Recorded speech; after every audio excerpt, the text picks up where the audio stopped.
Здравствуйте, уважаемые слушатели! Сегодня наш вебинар посвящен детям, оставшимся без попечения родителей, и звучит он «Мифы о приемных детях». И я, ведущая вебинара, Лужикова Ирина Васильевна.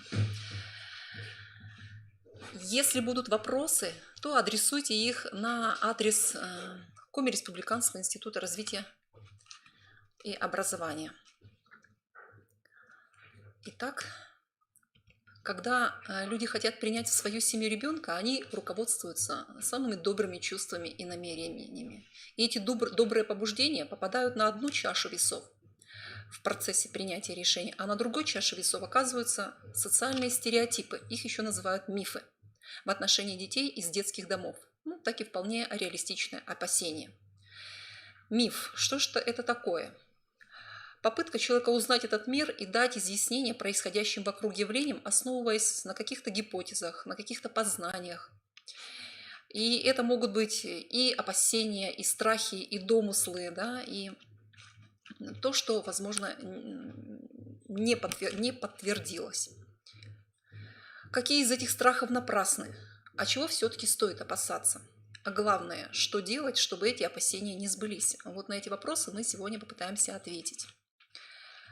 На взрослых, которые решают взять ребенка под опеку или усыновить, обычно обрушивается поток информации по этой теме. В этом потоке наряду с полезными сведениями непременно встречаются распространенные мифы о детях-сиротах, которые могут смутить будущих приемных родителей. Итак, первый миф, который мы сегодня разберем. Миф: у всех приемных детей плохая наследственность. Или еще говорят, что яблоко от яблони далеко не падает. Или еще такая одна пословица: от осинки не родятся апельсинки. Можно ли взять ребенка из детского дома, у которого не будет проблем с наследственностью? Вопрос, который, волнует многих потенциальных приемных родителей. Тогда здесь же хочется задать еще следующий вопрос. А что же первично тогда, генетика или все-таки среда воспитания? Да, что-то действительно передается по наследству. Это цвет глаз, волос, кожи, особенности строения мышц, костей, темперамент, свойств характера. Но ученые давно уже доказали, что личность в значительной степени формируется под воздействием среды и воспитания. Именно среда оказывает влияние на любого ребенка, в том числе и приемного, существенное влияние. Среда может либо усилить, либо сглаживает генетические факторы. Чтобы доказать влияние среды на развитие, генетики проводили специальный эксперимент. Итак, исследователь Трайен проводил эксперимент на крысах. Сначала он разделил их на умных, так сказать, и глупых, потому насколько они хорошо справлялись с заданиями в сложном лабиринте. Позже по такому же принципу разделили и их потомство. И когда этот эксперимент уже продолжался до 22-го, так сказать, поколения вот этих животных, ученые заметили, что умные чаще рождали именно умное потомство, а глупые, соответственно, глупые. То есть сначала казалось, что гены, наследственность имеют, решающее значение. Позже тех самых глупых крыс из последнего поколения поместили в обогащенную среду и стали всячески их развивать, обучать. Умными животными, крысами в данном случае, не занимались вообще. После этого всем животным предложили задания в лабиринте. Соответственно, те глупые, с которыми занимались, они показали точно такой же результат, как и умные крысы, а даже по некоторым параметрам они вырвались вперед. Что же, и отсюда следует, естественно, вывод, что все-таки среда имеет немаловажное значение, а то, что заложено генами, оно может вообще и не проявиться никогда. Не всегда у детей, которые оказались в детских домах, плохая наследственность. До сих пор науке неизвестен, например, ген преступника, ген алкоголика, ген наркомана, ген бродяжничества, ген воровства. Люди, которые страдают зависимости в силу различных причин, оказываются не в состоянии заботиться о детях. Они могут быть носителями при этом великолепных генетических данных. И их проблемы во многом обусловлены именно личным выбором и той средой, в которой они оказались. Способности и таланты также заложены в генах, но это только предрасположенности. Так, например, сын математика, он не обязательно может быть математиком. Там дочь певицы не обязательно может быть певицей. В головном мозге есть такие области, которые отвечают за способности в тех или иных сферах. И поэтому выпускники детских домов, да, они очень редко добиваются успехов, но это именно не от дурных генов, как мы говорим, да, не от той наследственности, которую мы чаще всего ожидаем. Окажись этот ребенок в семье, может быть, сложилось все иначе. Приемные родители не должны забывать, говоря о непредсказуемой наследственности, что и кровные дети даже могут быть не похожи ни на отца и ни на мать, а также могут наследовать генетические заболевания, которые, например, через 2-3 поколения перешли, вот здесь проявились. Таким образом, решающее значение для любого ребенка, кровного, приемного, имеет именно воспитание, то есть взаимодействие с ребенком, там, где он растет.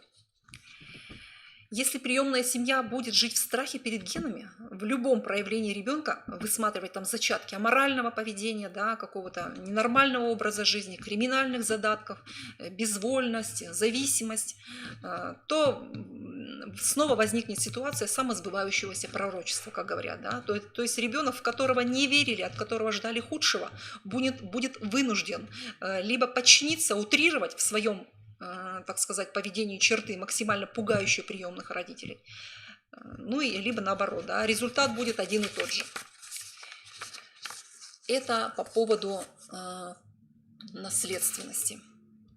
Следующий миф. В детских домах нет здоровых детей. Как ни печально, но да, увы, это правда.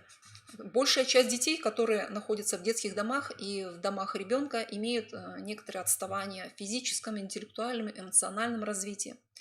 Ну и самые распространенные диагнозы – это задержка психоречевого развития, да, как еще аббревиатуры ее пишут ЗППР, и психомоторного ЗПМР.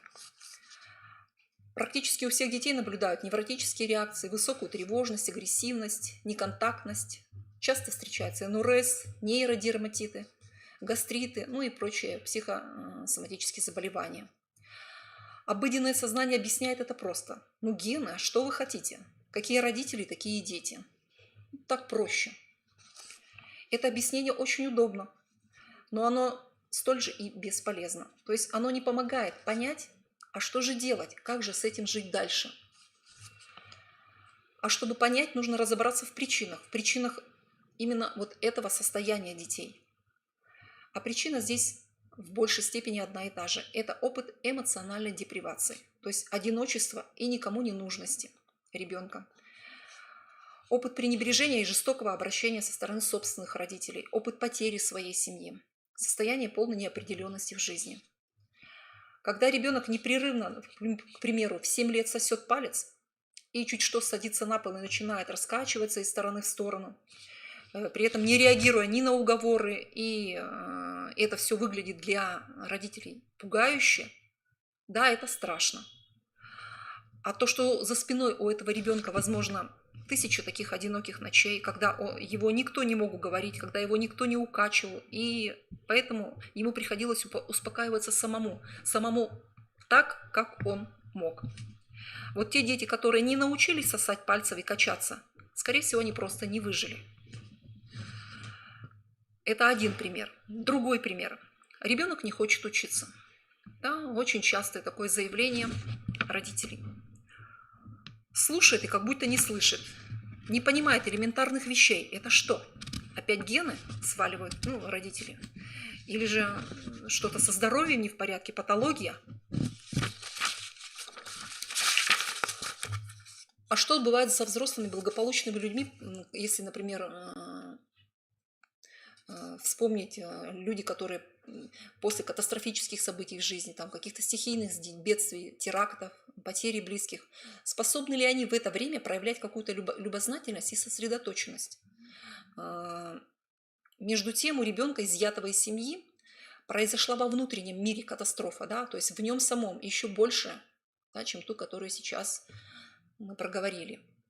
У него нет жизненного опыта, у него нет точки опоры, друзей, работы. Он не знает, что ему помогут, что все в конце концов, что все это образуется и пройдет. У него на тот момент мир рухнул. А ему объясняют, что нужно таблицу умножения учить, что нужно правила заучивать, что нужно решать множество примеров и так далее.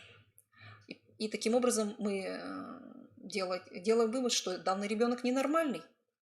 Эта жизнь у него такая сложилась, да, получается, ненормально как-то сложилась. И все эти расстройства здоровья и поведения, которые мы наблюдаем, в принципе, это нормальная реакция на ненормальные события, на ненормальные обстоятельства. И отсюда следует очень важный вывод. Что же нужно делать? А чтобы наладилась жизнь ребенка, и тогда все наладится. Всякий ребенок хочет жить, расти и развиваться.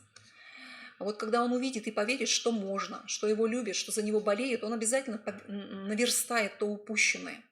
И опыт семейного устройства это подтверждает, что обычно через год-два дети в любящей семье, приемной, заботливой, они буквально расцветают. Они начинают очень быстро расти, они начинают проявлять интерес к окружающему, и даже проходят застарелые болезни. Так часто, например, у полуторагодовалого ребенка из дома малютки, когда его диагностируют, то уровень его развития соответствует годовалому. А в 2,5 года он может даже не обгонять полуторагодовалого. Однако, попадая в семью, такие дети очень быстро догоняют, а иногда даже перегоняют своих сверстников. То есть это вот как раз-таки задержка, да, психического развития, которую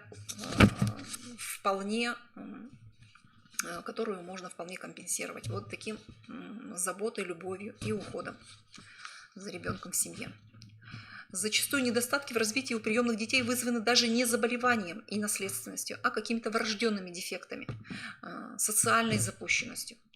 Так, из-за неправильного поведения женщины во время беременности, к примеру, алкоголизм матери, да, наркомания, или же мать, например, плохо питалась во время беременности, или ребенок был нежеланным, и она хотела постоянно от него избавиться, то, естественно, в данном случае ребенок растет слабеньким, да, и болезненным. Социальная запущенность ребенка – один из факторов также задержки развития ребенка, который при хорошем семейном уходе, заботе и внимании бесследно исчезает. То есть снимаются даже заболевания, которые стоят в карточке у ребенка и не подтверждаются уже впоследствии.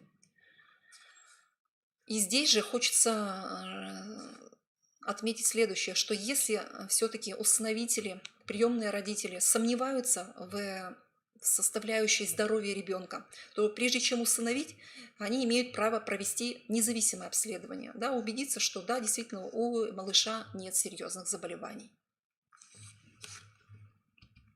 Следующий миф. Никто не должен знать. Здесь речь идет о тайне усыновления. В настоящее время отечественные специалисты в области устройства детей-сирот и будущие принимающие родители уже постепенно приходят к тому, что все-таки ребенку важно знать свою семейную историю, историю своего появления в семье усыновителей, приемных родителей. Ведь жизнь ребенка, она не начинается с момента оформления, да, усыновления, с момента оформления приемной семьи. У него также есть и мать, и отец, бабушки, дедушки, тети и дяди, и другие родственники. Другой вопрос, что рядом их нет, но знать о том, что они в его жизни были, может и сейчас даже есть, это для ребенка важно. Некоторые родители настолько боятся раскрытия тайны, что порой предпринимают даже очень неожиданные способы, убегая от темы усыновления, не осознавая таким образом, что они убегают от самих себя. Нежелание говорить ребенку о том, что он приемный, о том, что его усыновили, часто говорит о том, что родители просто еще не готовы к принятию данного ребенка в семье. Тайна усыновления на самом деле приносит больше страданий детям и семьям, чем какие-то гипотетические ситуации, например, соседи расскажут, ребята раздразнят и так далее.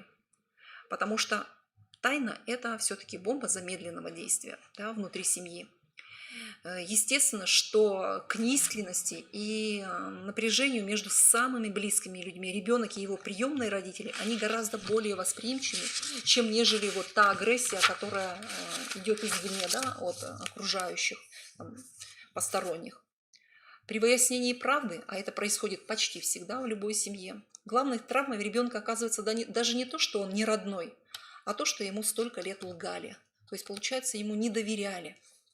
Сокрытие от ребенка истины о его прошлом есть не что иное, как нарушение прав ребенка, а не защита его интересов. И в настоящее время, конечно же, дети это прекрасно понимают. Большинство приемных родителей умышленно оттягивают момент открытия правды, потому что считают, что дети не способны понять в раннем возрасте разницу между биологическими и приемными родителями. Чаще всего дело не в этом. И родители в большей степени, наверное, просто пытаются обмануть себя, прикрываясь неготовностью малыша вот к этому открытию. Родителям, наверное, страшно, что узнав о том, что они не настоящие родители, он перестанет их называть родными людьми. Какая-то исчезнет гармония в семье, нарушатся взаимоотношения. Но если ребенок уже начал задаваться вопросом своего появления на свет, значит, он готов к этой информации, которую будут давать ему родители. Главное, чтобы это было максимально близко к правде. То есть у него не должно сложиться ощущение обмана. Обман, он ведь всегда, как говорится, раскроется. Лучший возраст для раскрытия тайны – это возраст первых вопросов. А когда, откуда я появился? Это примерно 4-5 лет. Отвечать на вопросы ребенка, естественно, нужно спокойно, четко, просто и максимально понятно для его уровня развития. Не пытаться говорить с ним об этом, как со взрослыми, да, там, мотивируя уход какими-то глобальными социальными проблемами. Этим только можно испугать ребенка. Но также и не рассказывать каких-то там супер волшебных сказок, не имеющих ничего реального с тем, что на самом деле есть. Подростковый и предподростковый возраст является самым сложным и неподходящим именно для подобной новости. Почему? Потому что в этот момент все и вся для ребенка ставится под сомнение. Скачет настроение, самооценка, любые слова и действия родителей, они вообще воспринимаются в штыки. Ребенок испытывает в этот момент чувство одиночества, ему непонятны многие социальные явления, и мир вообще кажется ему непредсказуемым и враждебным. И в этот момент сообщение о том, что его, оказывается, бросили, и что ему еще и долгое время не говорили правду, лгали, будет для него на данный момент очень болезненным. И поэтому, если же в этом возрасте родители созрели и решили говорить правду, то нужно говорить максимально, так сказать, аккуратно и подбирать слова тоже очень аккуратно. Когда вы решите сообщить ребенку причину того, что он приемный, очень важно подобрать момент в ваших отношениях, когда нет недопониманий и каких-то размолвок, так как ваше сообщение может показать ему как раз-таки стать подходящим обоснованием для происходящих семейных конфликтов. Стоит сразу же подчеркнуть факт, что все время вы его любили и будете любить. И даже то биологическое происхождение его никак не скажется на вашем с ним взаимоотношениях. Несомненно, также стоит извиниться перед ребенком, что не открывали вы ему правду раньше, что свое решение скрывать правду тем, что для вас он был и будет родным, и что вы не хотели делать ему в данный момент больно. И говорите это сейчас потому что он стал взрослым. Да? То есть нужно же как-то объяснить ребенку, что почему вы дотянули, как говорится, до этого возраста.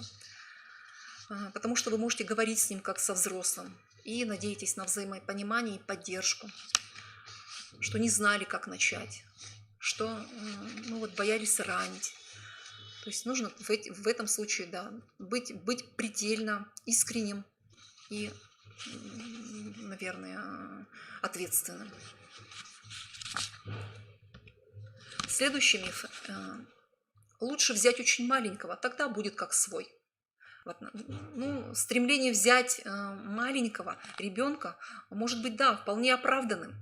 К примеру, пара, никогда не имевшая детей, хочет насладиться всеми этапами родительства, как говорится, понянчиться от А до Я. И иногда людям просто больше жалко маленьких детей, скорее забрать его из казенного дома хочется.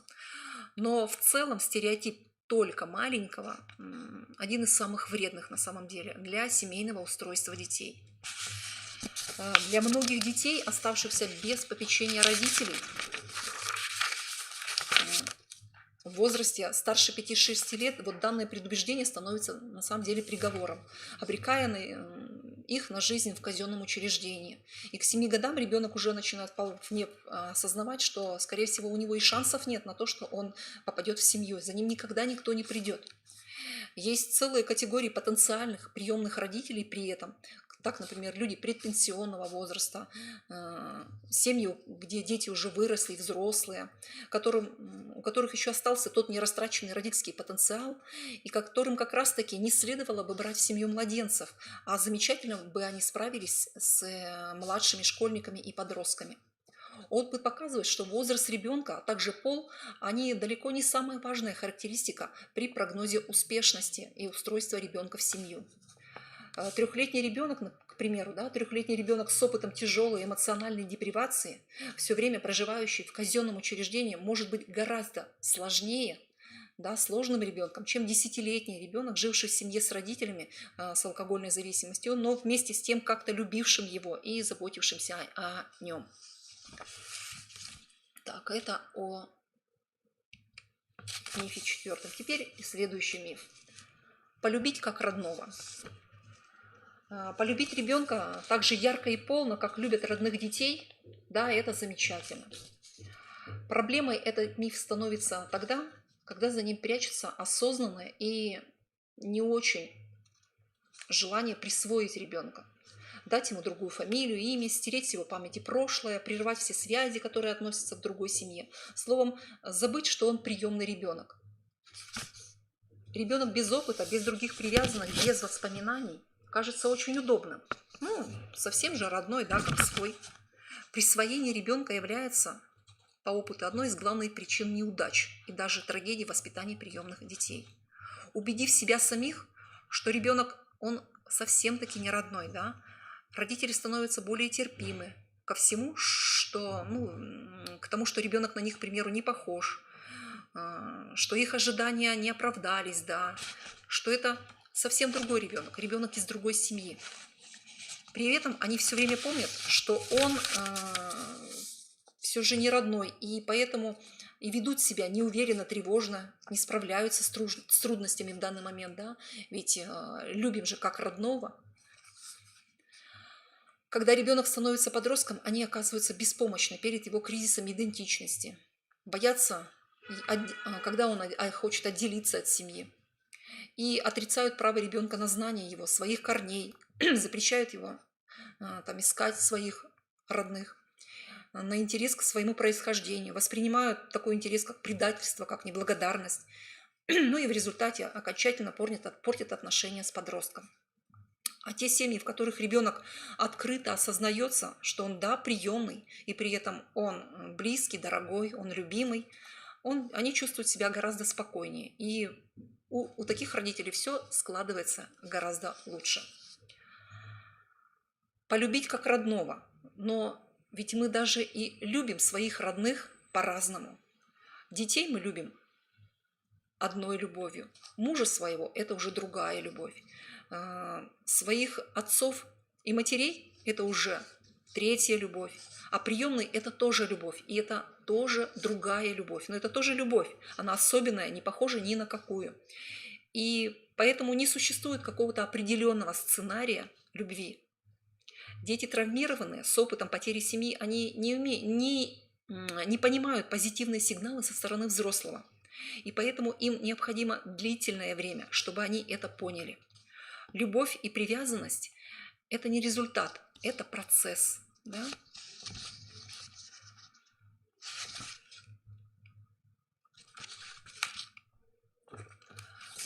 И здесь, когда мы рассмотрели с вами те основные мифы, которые складываются у приемных родителей в отношении приемных детей, хочется добавить, что на самом деле мифы, они очень сильны и упорны.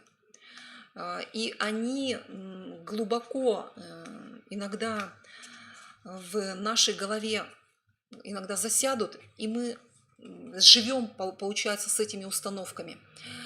И как выйти оттуда, порой уже сами родители не могут. И поэтому в любом случае помощь специалиста, даже если что-то не получается, и даже если уже ситуация доведена, как говорится, до кризиса, обязательно необходима.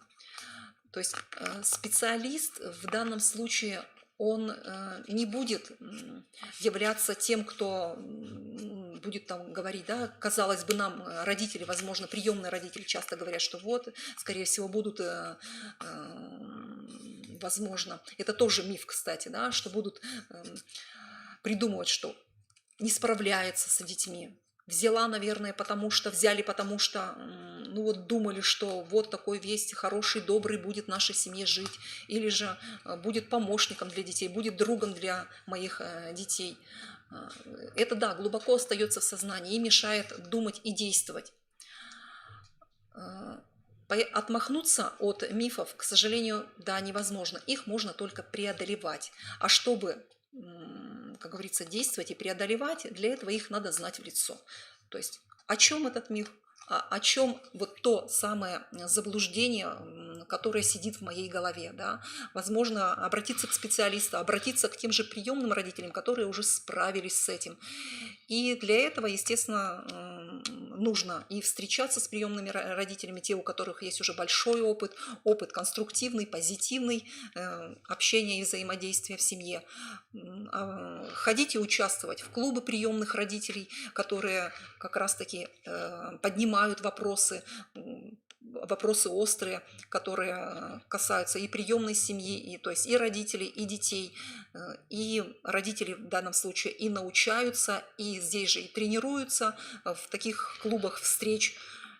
Ну, вот это как рекомендация приемным родителям о том, ну, то есть как более конструктивно, наверное, решать те проблемы, которые возникают в семье. Ну, на этом я буду заканчивать. Если есть какие-то вопросы, если есть какие-то предложения, пишите электронно на адрес Криро. Спасибо.